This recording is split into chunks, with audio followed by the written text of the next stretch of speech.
So it's Sunday and I'm in Brooklyn and it's watermelon mukbang time. This is a world. This is a world premiere. This is a world. So it was an interesting week here in Brooklyn, not being in Detroit, not being kind of surrounded by, you know, my vegan tools, right? You know, I don't have all the things around me that make not only being vegan but being raw vegan very, very easy, right? Just like heaps of fruits and vegetables everywhere and not really having, you know, a way to get them. You know, when I'm in Detroit, I have a car, I can go to the market, I can get, you know, do a huge, you know, haul.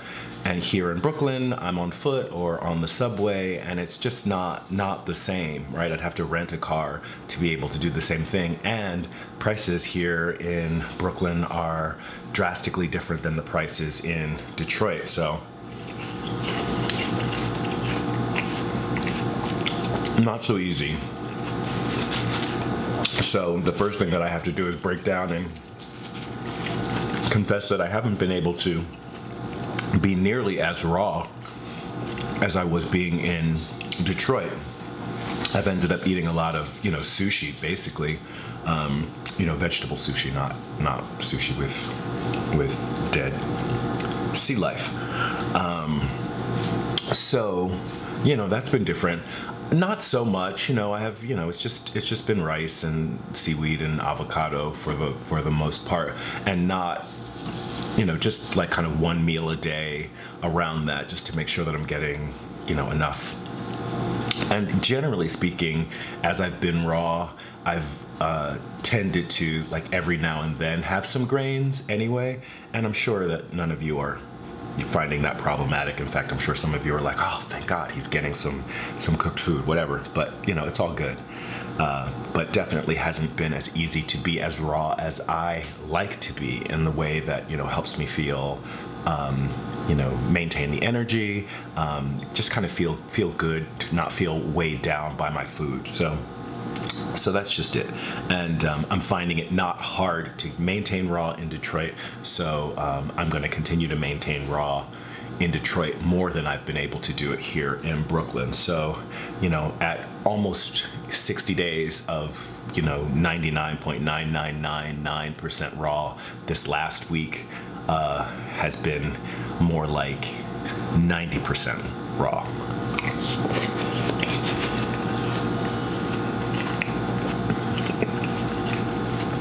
Or maybe 75%, because I've also been eating a lot less. So, I mean, I haven't been eating a watermelon every day, for example. So maybe 75% raw. So, some things that I wanted to talk about. I've had one. I've obviously not been posting as many videos as I was posting in Detroit, and, you know, apologies about that. It's just not, being in this space has not been as conducive to making videos. There haven't been, you know, I haven't been engaging with people in the way that I engage in Detroit. You know, I don't have, you know, Ethan's not here to do an episode of Convertible, and things with Ethan will continue. Ethan's actually going to be away next week, so there won't be any new episodes of Convertible, but when he comes back, it's going to be Ethan starting his vegan journey. So that'll be exciting. So I hope you guys will be, you know, tuning in for that and have lots of advice for him, because in that I really don't want to be the teacher. So if you guys have thoughts and advice for him, you know, I found, you know, my way, and my sense for the series is that it should be the average person's experience trying to go vegan, except that it's being documented. So I'm there maybe to ask some questions, to kind of get him, you know, keep him motivated, but to keep him thinking, but not to, like, make it really easy for him to go vegan, especially, you know, he's a person of, you know, of privilege, so, you know, he should be able to find his way, and the information is out there. So, you know, I don't know. I wonder how you guys feel about that. Do you guys feel like I should be more hands-on in helping it be really easy for Ethan to go vegan, or is it more interesting to see someone actually going through that process of finding their way to veganism and, you know, making the mistakes that get made, you know, just so that, you know, all that stuff is being documented, as opposed to the sanitized, you know, Walt Disney World version of what it means to go vegan. I hope I don't get sued for using the term Walt Disney World. So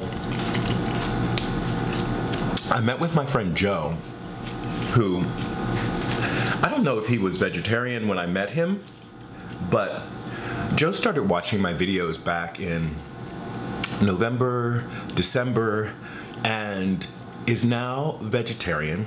He's the person, he bought me the book Thug Kitchen, which is, I don't know if you guys are familiar with the book Thug Kitchen, but it's more a vegetarian book, but it has a lot of vegan recipes. And I think he's somebody who's been kind of inspired to move towards veganism. And so that's something that I'm gonna be looking out for and monitoring. And Joe, I don't know if you, actually he did some kind of trolling on the channel, and I just found out what his handle is. So I hope that he'll respond to this and just, you know, let you guys know if he indeed was inspired by this channel to move towards vegetarianism at least, and, you know, maybe he'll be inspired to go all the way to veganism.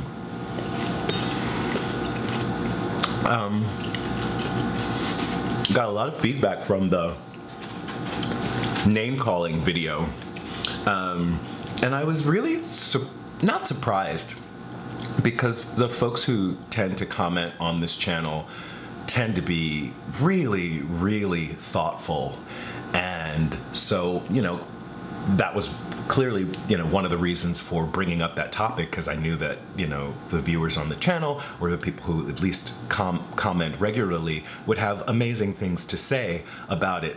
I totally apologize for not including Dr. Melonie Joy's term carnist in the list of things. It's so obvious, right? It didn't come up in the search for things to call people who choose to eat animals. So that's probably one of the reasons why it didn't end up in there. But it was information that I already had, and in fact, Ethan and Kearney V and I all sat and watched Secret Reasons Why We Eat Meat, which is the Dr. Melonie Joy animated video that talks about the reasons why people eat meat. And so I was familiar, obviously I was familiar with the term carnist, and it is, as you know, I've said in the comments, it is definitely a word that I prefer to any of the other more traditional terms for people who choose to eat meat. One, because it specifically speaks to people who have been indoctrinated to accept that animals are food. But I just like, as I've said a number of times in the comments, I like just calling people who choose to eat animals, people who choose to eat animals.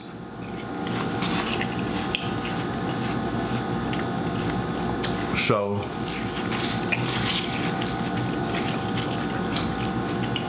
I had a great conversation with Just Glowing Me last week, and I don't know. So I think there might be a collaboration between me and Just Glowing Me coming up, and it might have something to do with like current events. I don't know. It'll definitely be topical, and I'm not sure, but let me know what you guys think about that.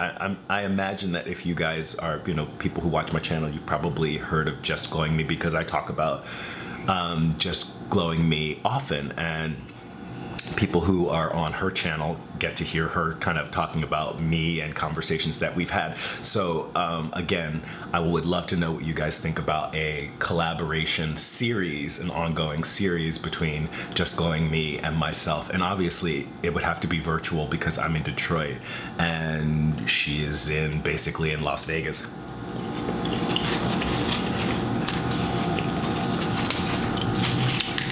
Something else I've been thinking about So next year, I'm going to be, I'm one of the planners for the 2017 Pedagogy and Theater of the Oppressed Conference in Detroit. And those dates were just announced. It's going to be from May 30th through June 4th of 2017. And I'm looking forward to the time when that will be an old video, but not in any rush for it to get here. But it's going to be a pretty amazing event.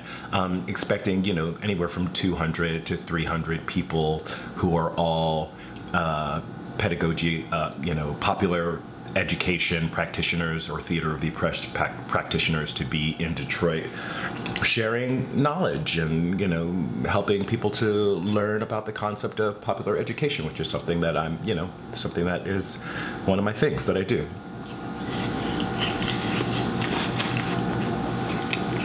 So, my hope is that some of you will come to Detroit for that. But that aside, you know, having Kearney V here was so awesome.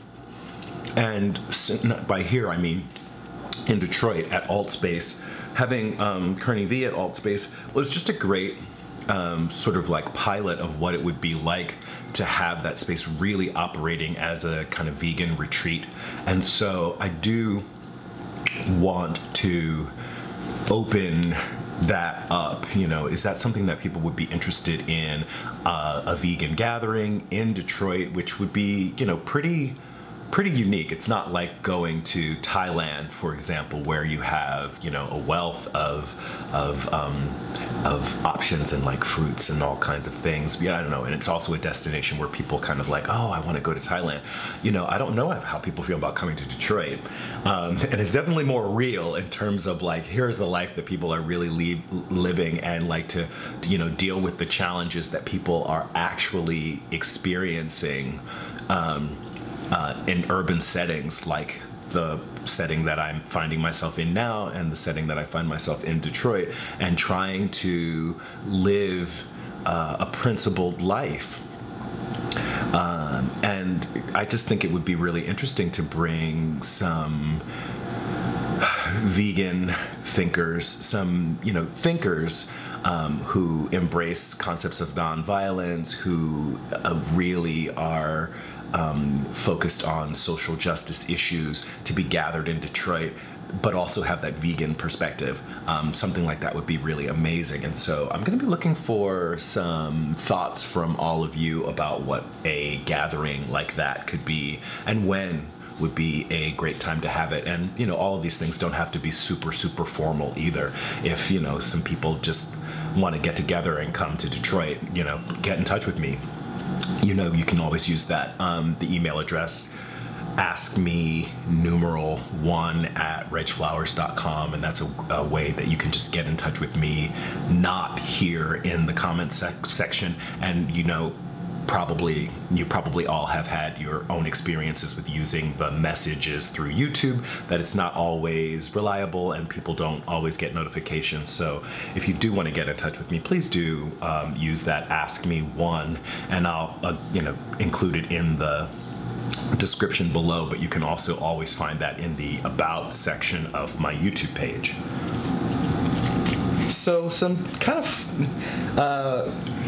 Ryan from Hot Vegan Eats made a video about vegan clothing and whether it made sense for people who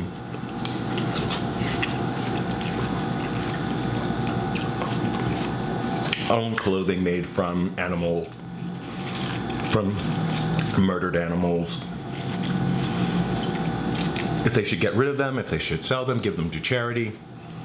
And something that came up for me, and I don't know, I mean, as someone who's kind of always lived a bit of an alternative lifestyle, one of the things that,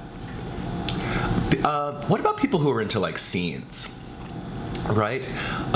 You know, I imagine that there are people who are into scenes, like, you know, and I'm going to come right out and be like, what about people who are into bondage and discipline, people who are into like S&M, fetishes, who, you know, aren't necessarily violent people, caring, loving people, but, you know, have these fetishes, who decide to go vegan. And now I know that they can obviously get these products, right? You can get all kinds of products that are made from synthetics, and that's great, but there might be someone who has a large assortment of you know, leather items that they've purchased, and I'm gonna come right out and say I have a few leather items that I purchased just kind of from moving in and out of those scenes, like going to like a leather bar, which is something that I haven't done a lot, but I've gone to a leather bar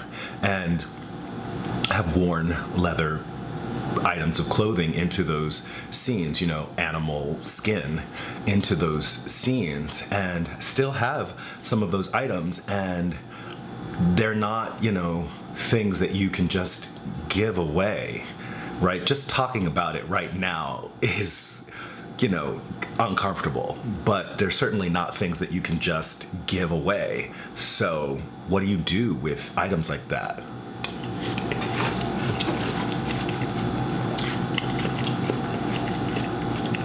And what about, you know, when we get into scenes like this, right? It's not that, again, it's not that the person wasn't conscious, right? When they bought those things, I wasn't conscious at the time of the harm that I was bringing into the world, not on a really conscious level. But now I have, you know, these things that I own. You know, one in particular is I have this kind of leather, it's like a hoodie that's made out of leather, and this was something that I actually purchased after I had, you know, gone, you know, become a dietary vegan. And, you know, I just happened to be in a store, and, you know, here I am with this, you know, body that's, you know, that would, you know, I could carry off an item of clothing like that. And so suddenly, you know, you have somebody who has a body where they can wear clothing, you know, very form-fitting clothing that, you know, there's a fair amount of, you know, sort of leather clothing in the scene that you wouldn't, you know, you might not want to wear before you had a, you know, body that you felt comfortable in, and then you become vegan and you get this body, and then you want to go out and buy this clothing. So that's a real, you know, I think that's a real issue, and something really to think about, especially for those who think of veganism as just a diet, because you might actually, you know, go on your vegan diet and, you know, suddenly get really fit, and then end up, you know, purchasing clothing, and in other areas of your life end up doing things that, you know, cause the exploitation of animals.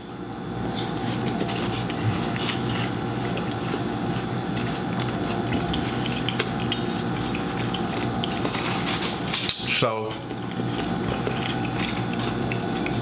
not to get off of the subject, but talking about other types of exploitation, I watched a video recently, oh, and I can't think of Anna's full name, but there is I believe that she identifies as she, and is definitely vegan, but she's a Holocaust scholar and has made several videos imploring people in the vegan community to stop using the Holocaust in their vegan advocacy. And I can see where it's a very complex issue.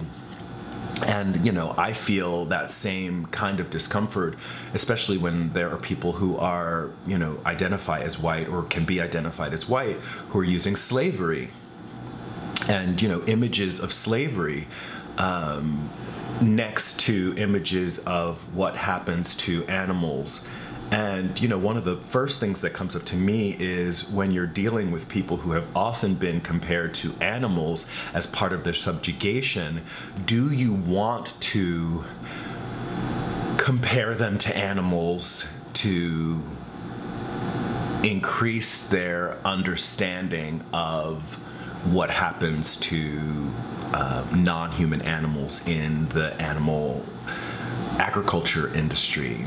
And I'm torn about that. But here's the thing. If you really have a deep understanding of what it means to be subjugated, mistreated, marginalized in terms of your race or in terms of your, you know, where you are culturally, and you want to make that comparison, then it makes sense because you actually can say, I know what this feels like. I have experienced that. That is, you know, I've internalized what that means. And I imagine that that is what it is like for animals. That makes sense to me. But if you're clearly not an animal and you're advocating for animals and you're not someone who has experienced these other forms of oppression, then how do you know to make that comparison? I guess for you it is the same because none of it affects you directly. It actually is demeaning in all those cases. It's a way of you're saying, wow, that must be awful for those people in the same way it must be awful for those animals.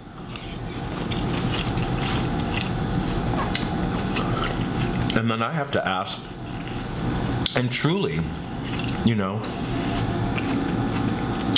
I don't think, you know, I'll ever get like a response from, say, somebody like Sorsha Maraba. And I know that, you know, Sorsha was dating someone who, you know, is, appears African. And I don't know if the person is, I don't know how the person identifies, but appears, you know, to be of African descent, which is not the same as being of African descent. But, you know, I would want to ask Sorsha, do you feel deeply for people who suffer racial oppression? And what is the work that you do? Because if it is the same, wouldn't you also be an advocate for racial equality?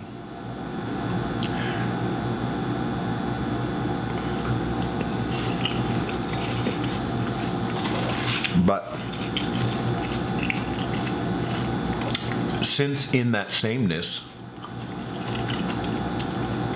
these people have often chosen to be advocates for the animals, you know, I could say because the animals don't have a voice of their own. Having a voice, we've seen, means nothing. You know, when a gentleman can lie in the street with his hands raised and use his voice and still be shot by the police.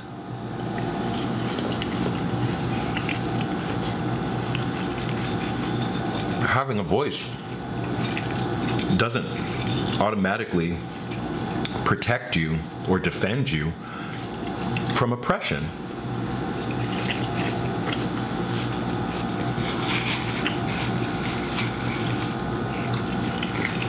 I almost don't want to mention this person's name. Well, first of all, the Governor of Maine, I don't know, did any of you check out the quote from the Governor of Maine where he basically says that black people should be targeted by the police because in most cases, the criminals who are being brought in are black and brown people. So they're clearly the enemy. And when you're at war, you shoot at the enemy. That was the Governor of Maine who said that. That was someone with immense power. And that's, you know, another reason why when we talk about racism, to talk about racism outside of the context of power, structures of power, is futile because I can call you any name in the book. And if I have no power, that's not going to do anything other than hurt your feelings. If indeed it hurts your feelings and doesn't just give you another excuse to be the center of attention. But if I'm the governor of Maine and I call you, because of the color of your skin, the enemy, and say that you should be shot at, that makes a huge difference.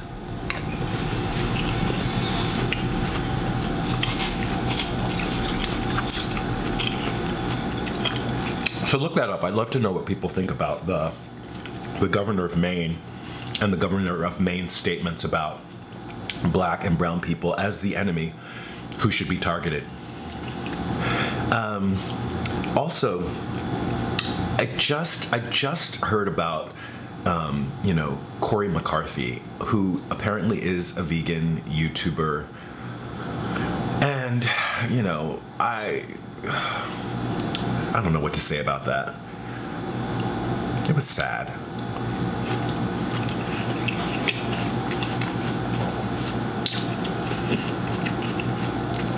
It's sad to me, not so much that a person would say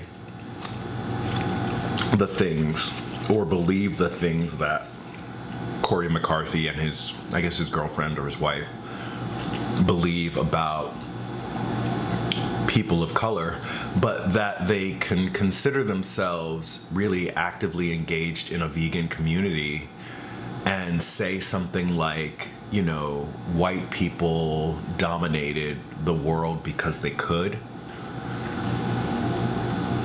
Because as a vegan, you understand that that's the logic people use for turning animals into food.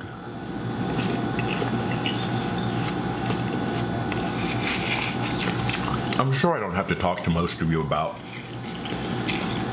how heinous the statements that Cory McCarthy has made are. It's just that when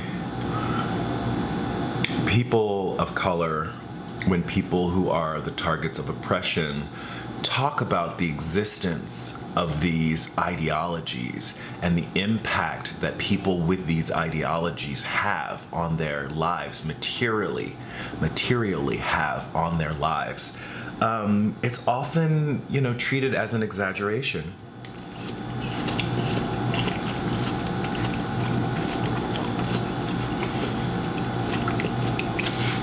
The sad part is, I think for every Cory McCarthy who's out there saying those things out loud on YouTube, there are millions of people who feel the same way. And it's not out of cruelty that they feel that way. And it's not out of stupidity that they feel that way. It's just because these messages are ever present. That information, the information, as wrong as it might be, is information that is being spread. Those are messages that exist every day. I turn on television and, you know, those things are there. And by turn on television, I mean I watch a show on Netflix that was popular on network television, and I see, oh wow, this was a really popular show, and it's full of the most horrendous images of black, brown people, women, poor people, just horrendous.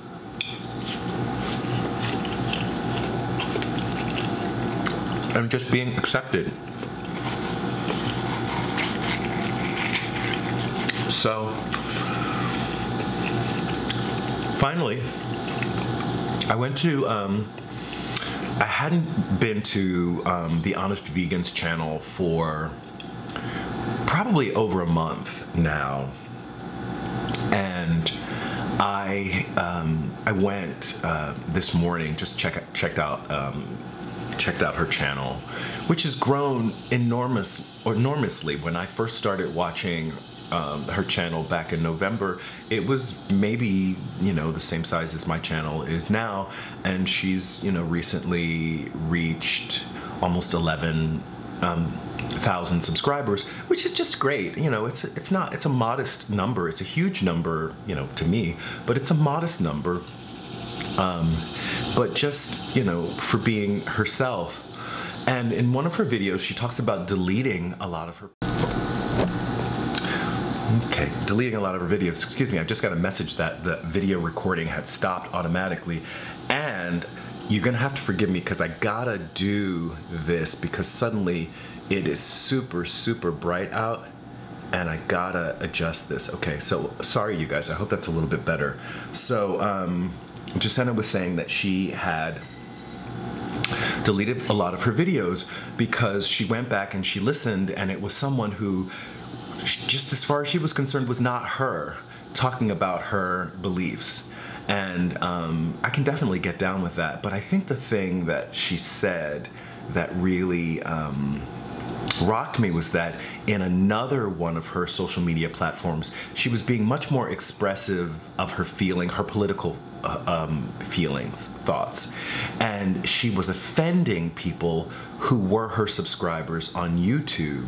And what she discovered is that she had basically been creating a space on YouTube that was maybe, you know, a kind of breeding ground for the type of thinking that she didn't support. And it just, to me, it felt a little bit like, wow, you're just creating this beautiful hearth and trying to make everyone feel comfortable by the fire. And you could actually be inviting, you know, people who have heteronormative beliefs, people who have sexist beliefs, people who have racist beliefs to feel comfortable in your space. And so by being somewhat inauthentic, she was basically creating a space for an energy that she didn't support and didn't want as part of her life to really fester and grow.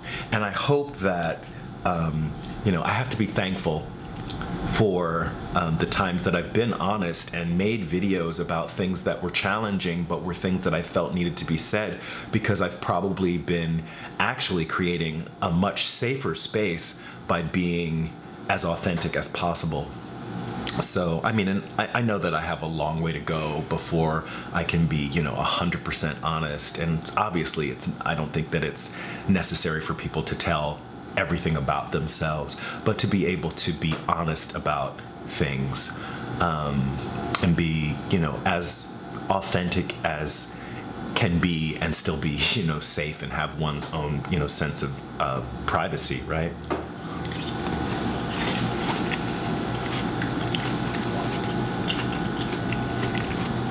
So I guess I'm done. And my husband's hiding in the other room with the dog so as not to disturb me. So I'm gonna give him his apartment back. So that's it for this video. Like it if you like it. Share, comment, subscribe. This is Reg signing off. Love yourself. Peace.